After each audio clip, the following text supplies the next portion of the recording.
Áno, áno, som veľmi potešený, že teda som prestúpil do krakovského klubu a teším sa na najbližšiu spoluprácu.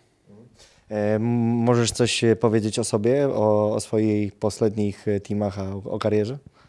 Tak som odchovanec banskobystrického hokeja, ale od 18 rokov v podstate som skúsil Českú ligu, potom som dlho pôsobil teda v našej extralige, najdlhšie v Poprade.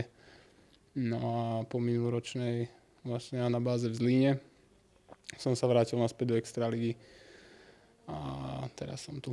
Ty si takže hral v reprezentácii Slovenska. No, odohral som myslím 4 alebo 5 turnajov v národnom týme, seniorskom.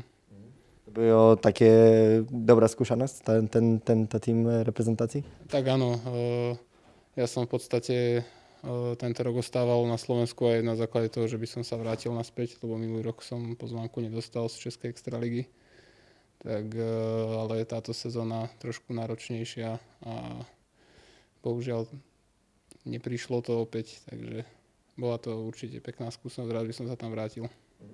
A co chceš udelať tu v Polsku, co chceš udelať tu v Krakovi? Tak Krakov má ambíciu vyhrať titul, takže budem sa snažiť dopomôcť výkonmi k tomu, aby sme ten titul získali. Máš bardzo dobre warunki fizyczne, a co jeszcze dobre máš v svojom zestave hokejisty? Tak ťažko povedať, no na to sú odborníci. Ja som krídlo, takže by som mal byť produktívny a to sa vlastne snažím v každej sezóne o to. No a čo tak korčulovanie a strelu